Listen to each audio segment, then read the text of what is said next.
Chris Redfield. Tyne. Barry Burton.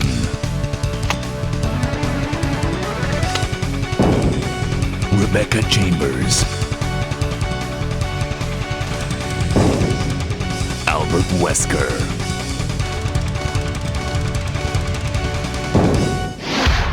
Resident Evil. The original Resident Evil came out in 1996 for the PlayStation 1. I have a lot of nostalgia for it. I played it for the first time. My friend's dad had it, and I played it, and then I was able to rent it, and then my parents eventually bought it for me. But that was not in 1996. No. That was probably like 99, probably.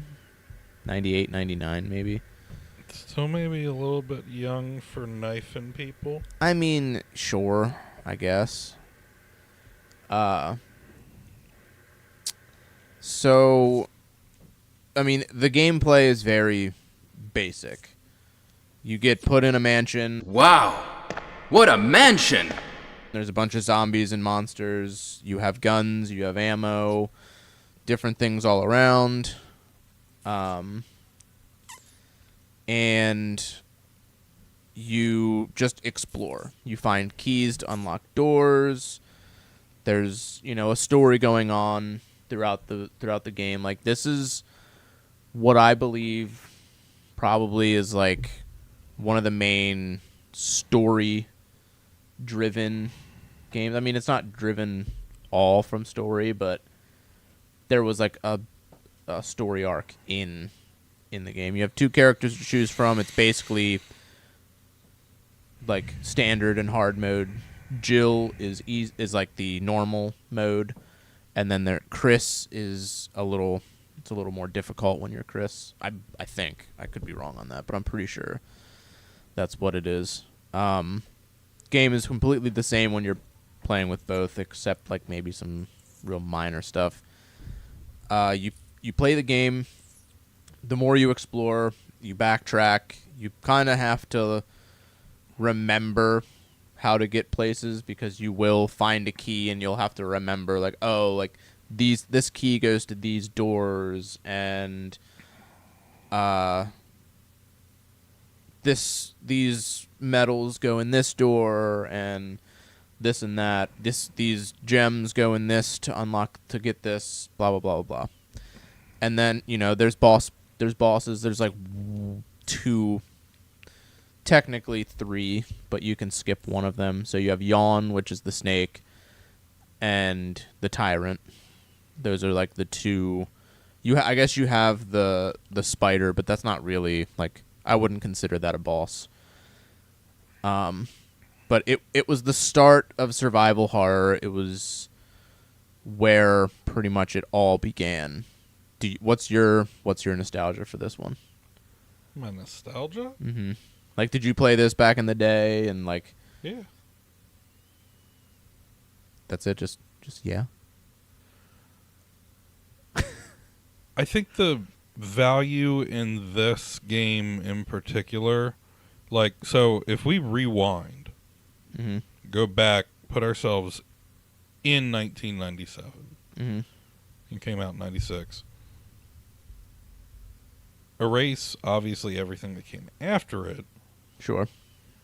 And compare it with what we had available to us and what we were playing and, like, what our expectations were. Yeah. It was relatively cutting edge for its time. Yeah, for sure. So nostalgia with it, it's like, oh, yeah. I didn't play the hell out of it. It wasn't my favorite. I enjoyed it, but I kind of felt like I don't know how I want to describe this. The exploration aspect of it, Sure. at times kind of got a little bit much, because when I played it, I was 8.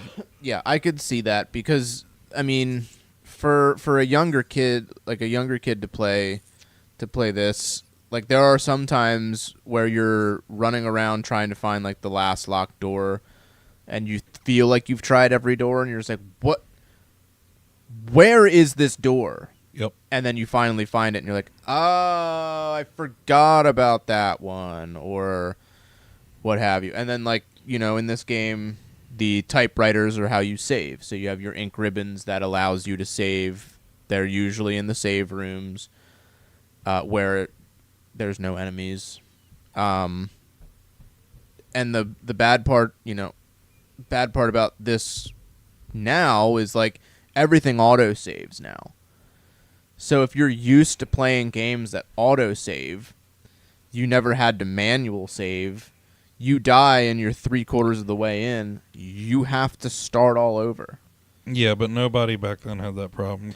But I'm talking about for like people, if you went back and played this now, yeah, like if you're used to autosaves and this doesn't. I mean... Well, and I'm not... I appreciate autosave for what it is. Sure. I loved being able to control when I got to save, because then I could actually, like, save around certain things that I knew were going to happen. And yeah, that was cool. Dude, I still... When I manual save... Hi, Christy. When I manual save in games, I still, like, don't overwrite. I just create a new save every single time. Because in Code Veronica... you could get soft locked.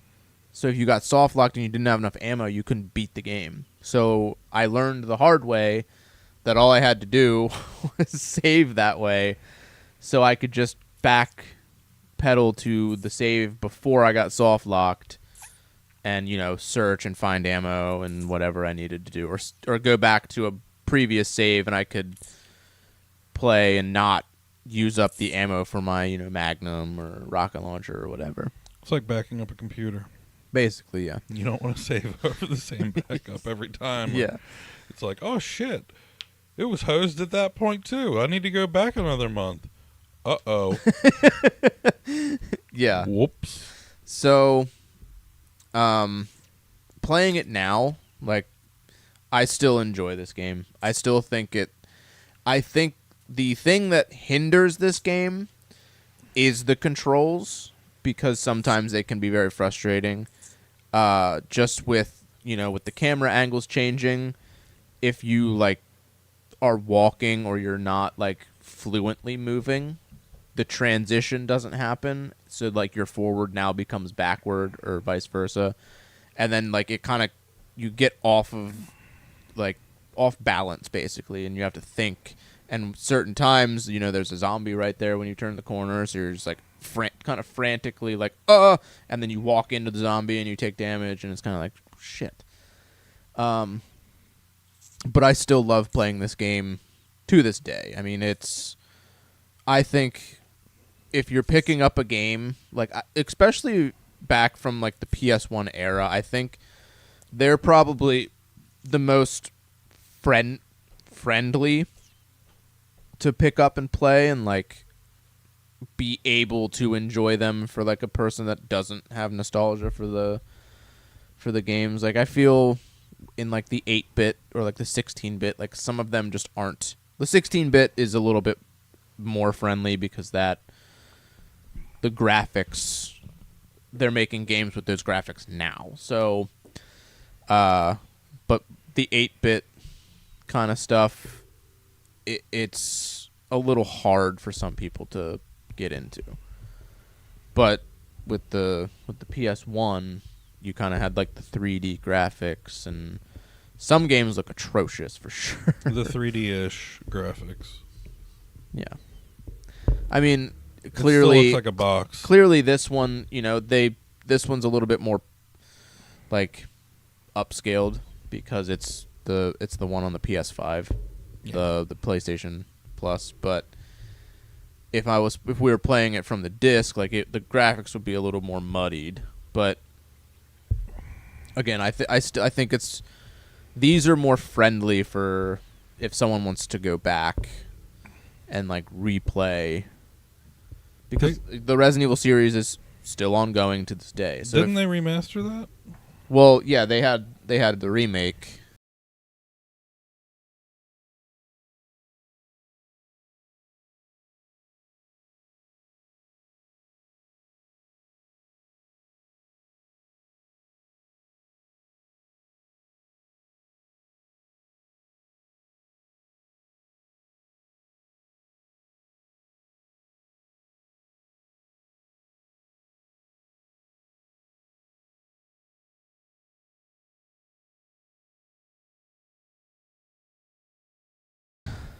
They did remake it for. It was originally out for exclusively for the GameCube, but they instead, like, as consoles came out, blah blah, they put it on PS3, PS4. You can play it on PS5. You can play it on the Switch. Like, you can play it on PC. You can play it everywhere. So they ported it to everything, and it is the same game for the most part, No. but completely reimagined. And Is the voice acting as shitty? no, Stop it! Don't open that door! the voice acting is professional. The graphics look much better, Barry. and I mean, it is a better game through and through. And so with the remake, they did what everybody should do when they do a remake. They expanded. Do you have a Charlie horse? They took the game, reimagined it, and expanded the story. No, just like your fucking Crocs. Well, thanks. What? You They trying to hide from a deer in them bitches or something? Yeah. Jesus. they expanded it. Expanded what? The story. So they added onto it. They added the Lisa Trevor part of the story. So in the Resident Evil lore, the person that designed the mansion was George Trevor, which is Lisa Trevor's father. And Lisa Trevor, they killed George Trevor, and they took his daughter captive and ran tests on her. So they injected her with the T virus and all this and that, and like basically any virus that they were working on, she got injected with, and she continued to live. And she's all deformed and like in these shackles and stuff. Like, it's a gnarly part of the game, but it added that part of the story. So, and you know, the gameplay is much better. You have Crimson Heads. It looks way better. So you have, if you kill a zombie and you don't burn it, the next time you come to that room, you have a chance for it to turn into a Crimson Head, which is a stronger, faster zombie. You can burn them. Mm-hmm. Like, do you have a lighter? Yeah, and they had defensive items too. So you had like, if you got bit, you had like a little knife you could jam into like their head or whatever, so you didn't take damage. I think the knives were the only things. You just saw that? Colin, that's epic. So the remake is probably what most people would go and play if they were revisiting the like going back to play the original Resident Evil. They would probably play the remake. Bedtime. But I still think that if you have that itch to play the original, I don't think it's a bad game to pick up and play. Yeah, I mean, if you're a glutton for really climbing back in time, it's justifiable. It's really hard for me because I am very much in this we live in today's now, if that makes sense, you know. Kind of. So to give that a fair shake, if the remake's available and it can compare to the games of today, it can compare to what your brain has been like told, this is what today is. Sure. I feel like that's important because then, in my opinion, the biggest and most important aspect of Resident Evil 1 is the content. It is the story. It is the foundations of the lore Sure. that, it establishes for everything else to build off of. And this looks like it does a pretty damn good job of taking you into this, Sure. giving you that, maybe a little more, while keeping it engaging to somebody who is used to today's stuff. So another thing too with that, if my first Resident Evil was Resident Evil 7, because that was like when Resident Evil started to become like super relevant again, was 7. So if I were, a younger kid and I played Resident Evil 7 and I was like, whoa, this is awesome. It's the 7th one? What's the first one? So if I'm going back, basically I'm going to find how it got here. So I'm looking at like the story. Like what order do I play them in? Because there's so many. So you run into like the, you can play the games from, the release dates chronologically, or you can play them in their canon order, which the kids nowadays probably would just go the canon route because they want the lore. They want the knowledge story of like the story and how everything transpired and how everything happened. So this is the one that you get drugged to because it has Lisa Trevor and all that in it. And it's, a reimagining, remake of the original. However, if you are one of those people that's like, oh, this is a remake, well, let me go back and play like the original.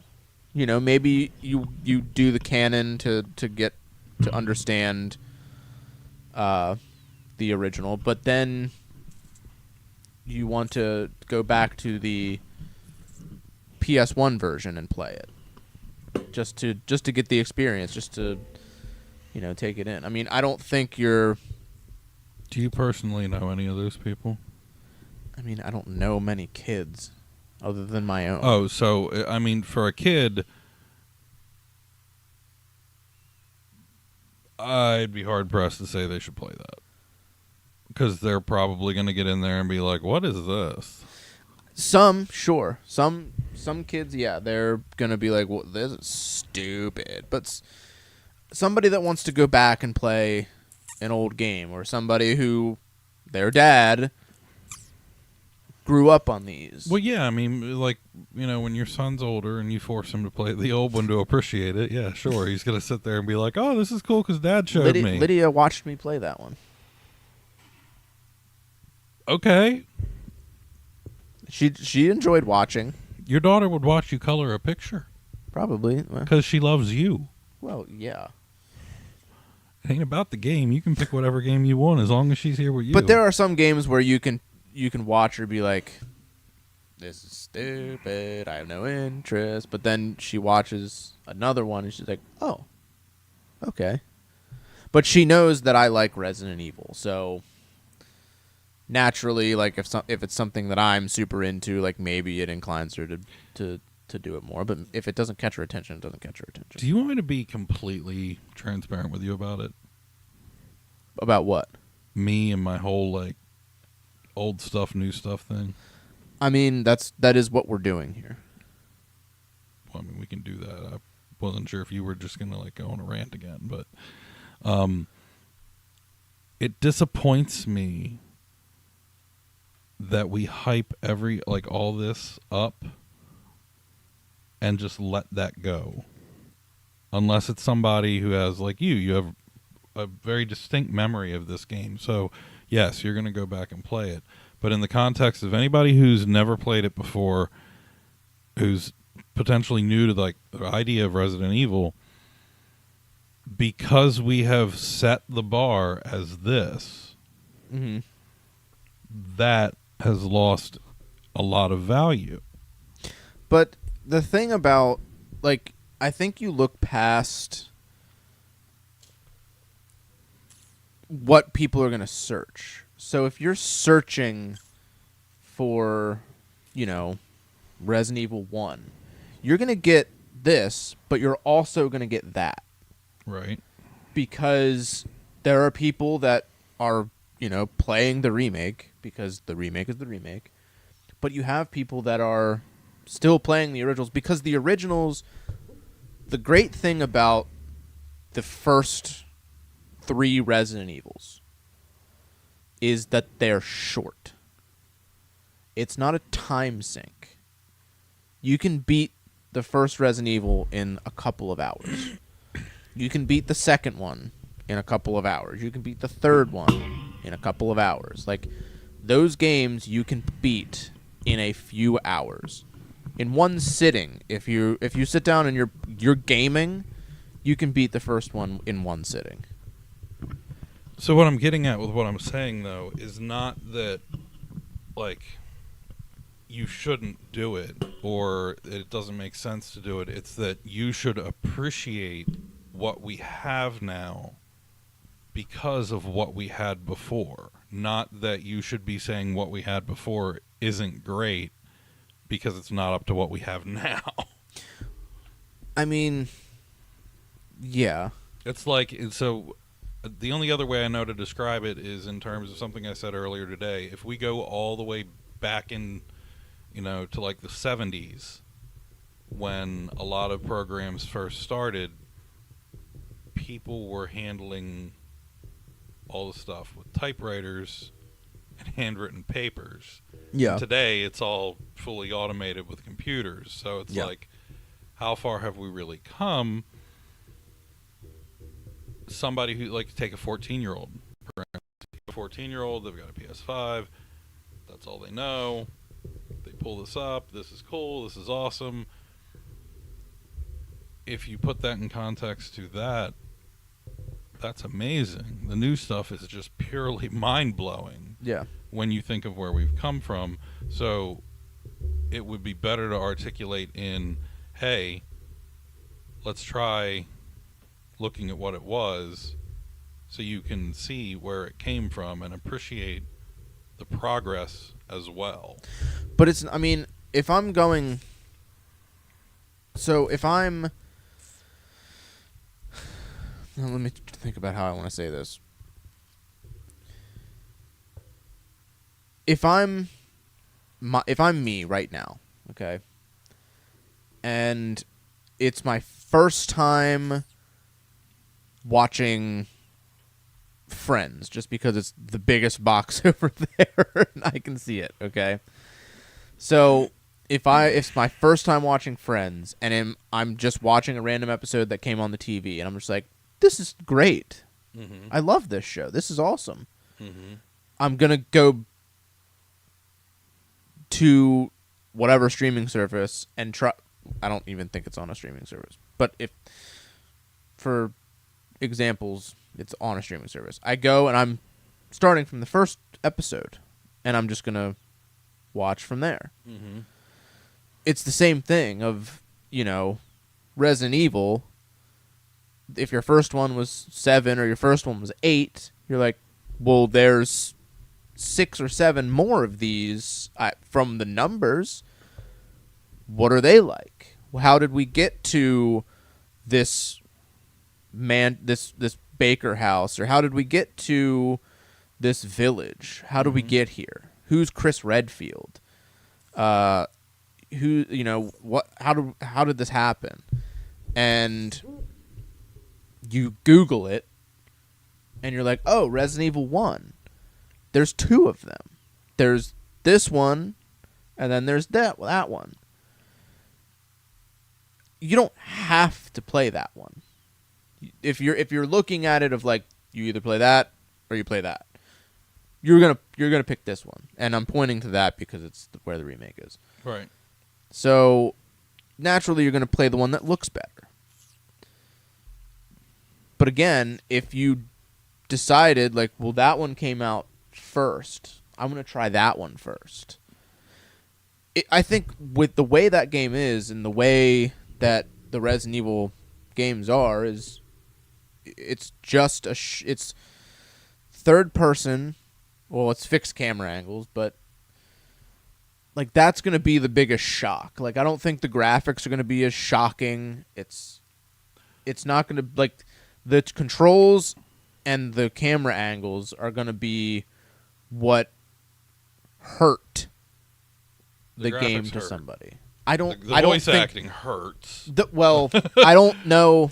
I don't know if the voice acting is always cheesy, but if you're going back to the first one and you're solely just like I want to know what happens in the game, which for Resident Evil that's pretty much what you're doing. You're not. It's not a mechanic heavy franchise. Let me paint it this way and see what your thoughts are. You're familiar with The Sound of Music? Yes. So you're familiar with the original that's in black and white. Mm-hmm. And you're familiar with the color rendering. Mm-hmm. Do you think that someone should watch the black and white version before the color one? I mean, it's the same thing. No, it's not. They're not the same movie. They are absolutely the same movie, but they are not the same thing. Is it because one is black and white. It's one's the in same. color. It's the same story. Same content, same story. Then I don't think it matters. See, and that's where I think if you watch the black and white one first and then watch the movie again in color, it kind of gives you an appreciation for how long this has happened, like, you know, all the other stuff. And maybe we already know I think a lot, but I think that it's one of it. I'm stuttering again. Why am I doing that so much? We take a lot for granted. You and I, Sure, in our mid-30s, know what it was like to be like, oh, shit, this is Mario. It's amazing. Yeah. Paperboy is incredible. Here we are in 2024. Dude, have you seen the new Madden? Compared to the new Madden to, like, way back. Yes, I'm not saying it's like the graphics. Yes, they're obviously much different, but when you're playing a game that isn't mechanic heavy, I don't think the graphics really matter as much because you're trying to figure out what happened. Like the story is what is driving these games. Yes, absolutely. I agree It's with like that. if I'm playing if there was a game from back, God, I can't, like if I'm playing Diablo 1 and I started on Diablo 3, that's a pretty jarring experience. Yes. But if I'm going from explore, find out what happened to explore, find out what happened, the graphics aren't as like, ugh. And it's not like the camera the camera angles. It's hard watching that. Well, that's because you are just a different breed, and you're not like a game heavy guy. You didn't ask me why it was hard watching that. Why? It was hard watching that because I understand what it's like to be only able to play that. And it's like, that's what I'm saying. Like, you have something like this. If you really want to get into the lore, can you get the lore from both? Yes, sure. Yeah, sure. But if you're looking at it from a lore perspective, then you have to play this one. You don't have to. Well, you get the Lisa Trevor and the Trevor family. Yes, that gives you the extra piece. If you want that piece, then yes, you have to play this one. I personally think you should play both. I think you should play both too, 100%. Right. So, because at the end of the day, it's about the journey, not just the destination. Sure. If somebody has developed this love for Resident Evil, where they started at they definitely didn't start at 6 and find a love for it, but if they have a love for Resident Evil, they should seek if they therapy. started at 7 or 8 and they went back, or they've started at 2 remake for they could have started there. So if they start at 2 remake and they want to go back to 1 or whatever, play the original 2, whatever, these games I think are easier to go back to and revisit from a fresh pair of eyes that doesn't have the nostalgia for it. I think it's a lot easier because it is just a very basic game concept, and it's not complicated. It's easier to go back to that one. It's resource based. You have to watch your ammo. You have to mind. If you're playing on easy, you can just shoot everything with everything because you have so much ammo that it's actually insane. But if you're playing on normal difficulty, which a lot of people probably will, you have to kind of manage your resources. We need to implement that pop-up window if you're playing on normal difficulty.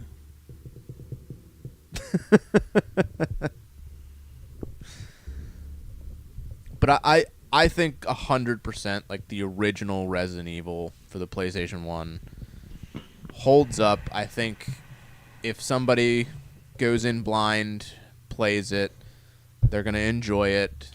Wait, what? I think they're going to have How are they fun going to with play it if they're blind?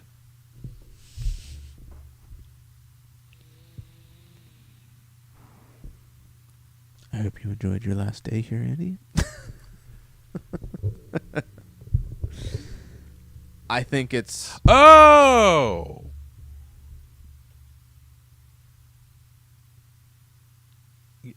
Give me a break, man. You know how tired I am. No, absolutely not. Well, fine. Bye. You fucking bitch. Been nice, guys.